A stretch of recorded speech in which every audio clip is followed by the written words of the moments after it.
Chapter 4 The Man Who Didn't Look Right. The psychologist Gary Klein once told me a story about a woman who attended a family gathering. Spent years working as a paramedic, and upon arriving at the event, someone looked at her father-in-law and got very concerned. "I didn't like the way you look," she said. Her father-in-law, who was feeling very perfectly fine, jokingly replied, "Well, I don't like your looks either." "No," she insisted, "you need to go to the hospital now." A few hours later, the man was undergoing a life-saving surgery, as an examination had revealed that he had blockage to a major artery and was at immediate risk of a heart attack.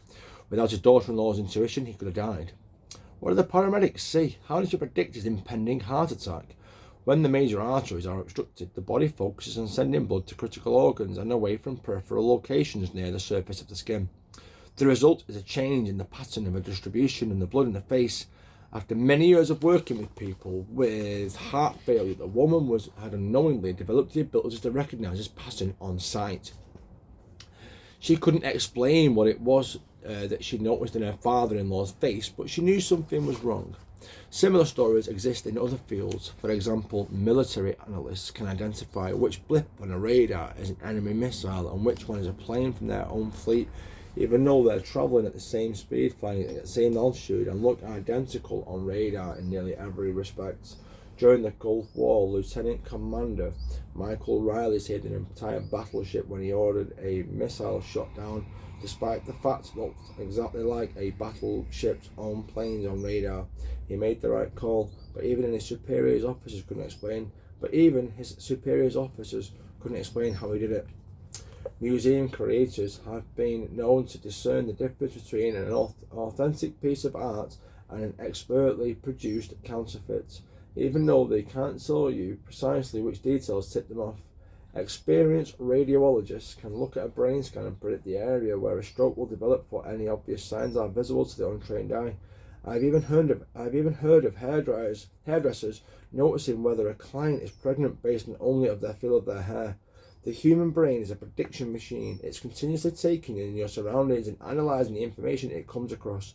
Whenever you experience something repeatedly, like a paramedic seeing the face of the heart attack patient or a military analyst seeing a missile on a radar screen, your brain begins to noticing what's important, sorting through the details and highlighting the relevant cues and cataloguing the relevant information for future use. With enough practice, you can pick up on the cues that predict certain outcomes without consciously thinking about it. Automatically, your brain encodes the lesson learned through experience.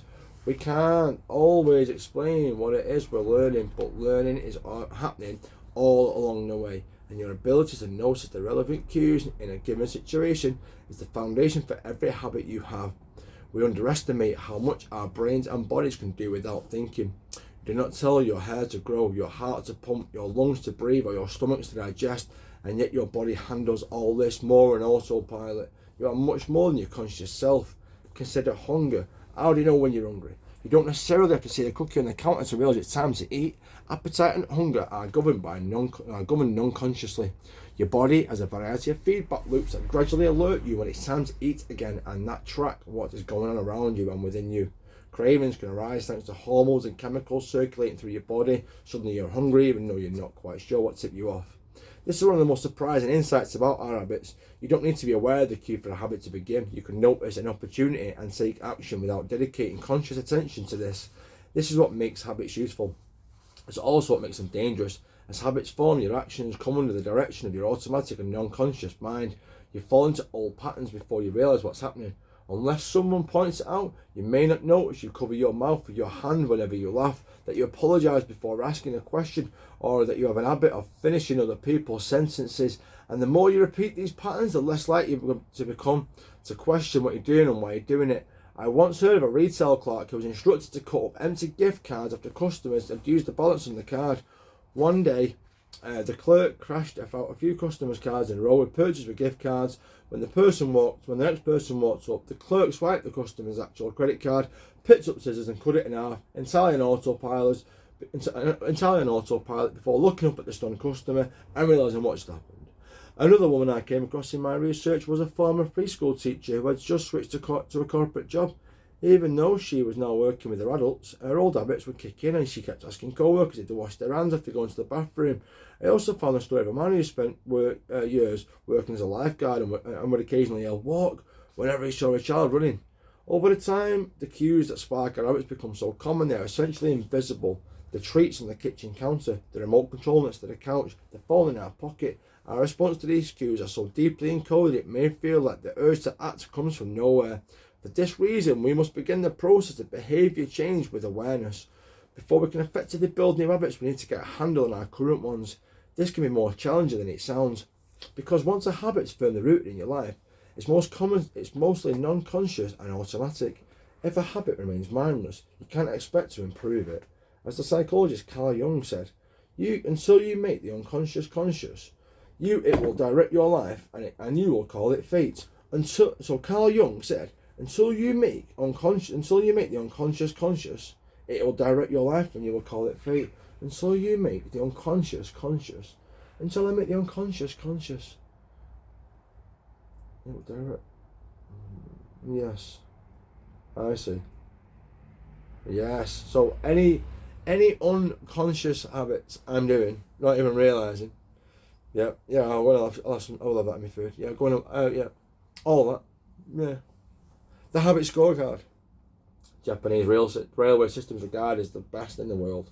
Ever find yourself riding a train in Tokyo, you'll notice the conductors of a particular habit.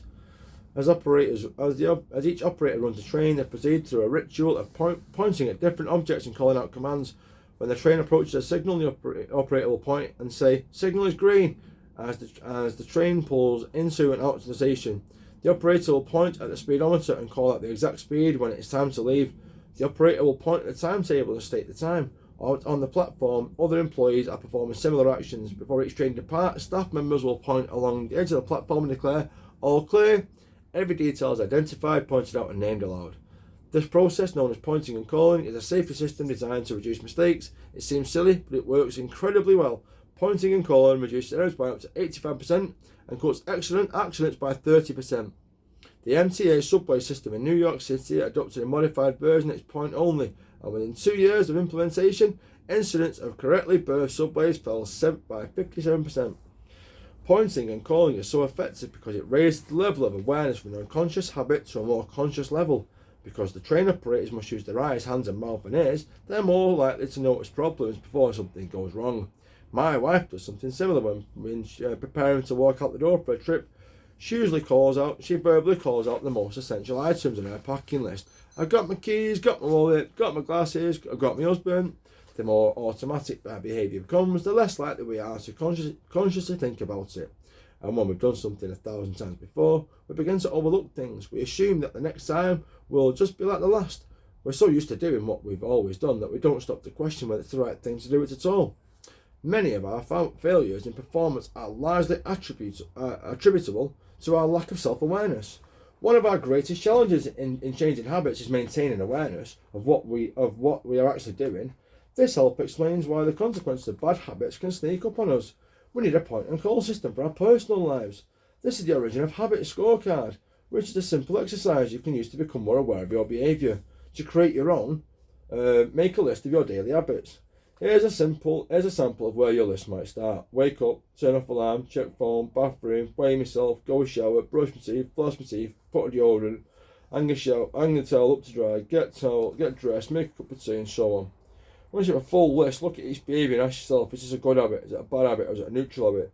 If it's a good habit, write plus. If it's a bad habit, write negative. If it's a neutral habit, write equals. For example, the list might look like this. Wake up, yeah. Wake up equals. Turn off alarm equals. Check my phone, minus. So the bad habit, check my phone's a minus. So the neutral habit, obviously wake up, yeah. The positive habit, weigh myself.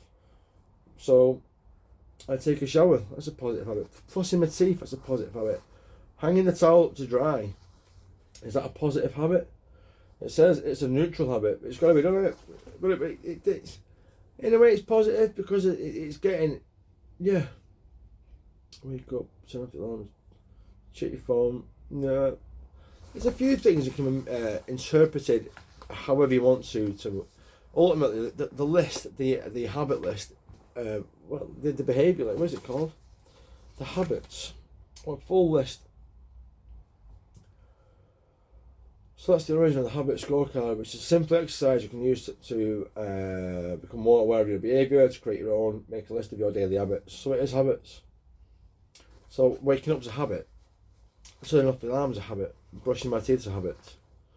Flossing my teeth is a habit.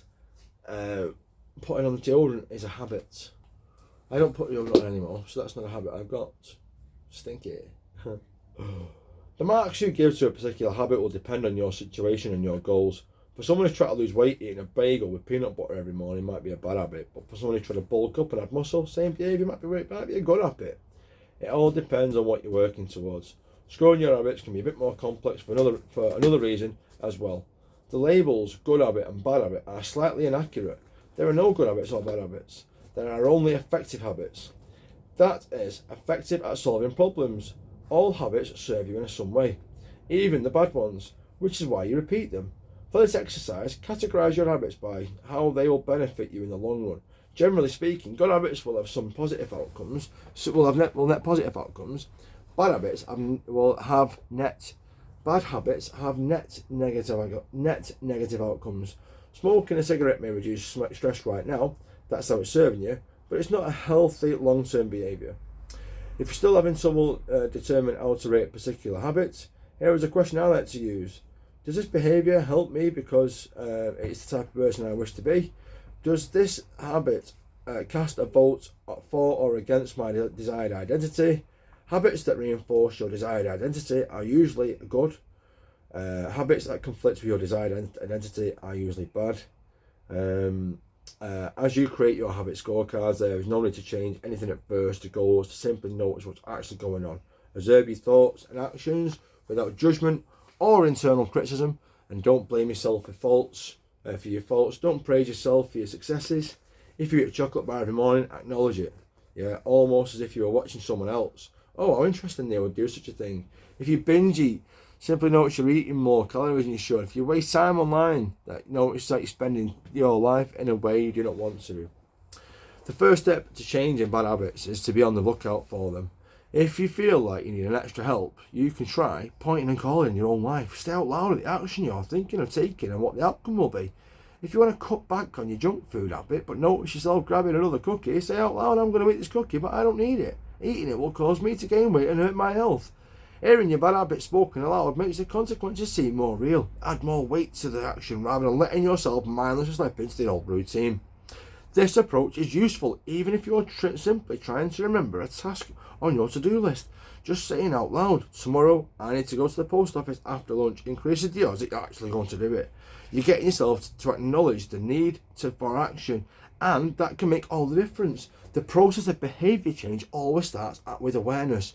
Strategies like pointing and calling at the habit scorecards are focused on getting you to recognise your habits and acknowledge the cues that trigger them, which makes it possible to respond in a way that benefits you. Chapter summary. With enough practice, your brain will pick up on the cues that predict certain outcomes without consciously thinking about it. Once our habits become automatic, we stop paying attention to what we're doing. The process of behaviour change always starts with awareness. You need to be aware of your habits before you can change them. Pointing and calling raises your level of awareness from a non-conscious habit to a more conscious level by verbalising your actions. The habit scorecard is a simple exercise you can use to become more aware of your behaviour. With enough practice, your brain will pick up on the cues that predict certain outcomes without consciously thinking about it. Once our habits become automatic, we stop paying attention to what we're doing. The process of behaviour change always starts with awareness. You need to be aware of your habits before you can change them. Pointing and calling raises the level of awareness from non-conscious habit to a more conscious level by verbalising your habits, by verbalising your actions. And the habit scorecard is a simple exercise you can use to become more aware of your behaviour. That is done. Chapter 4 completo.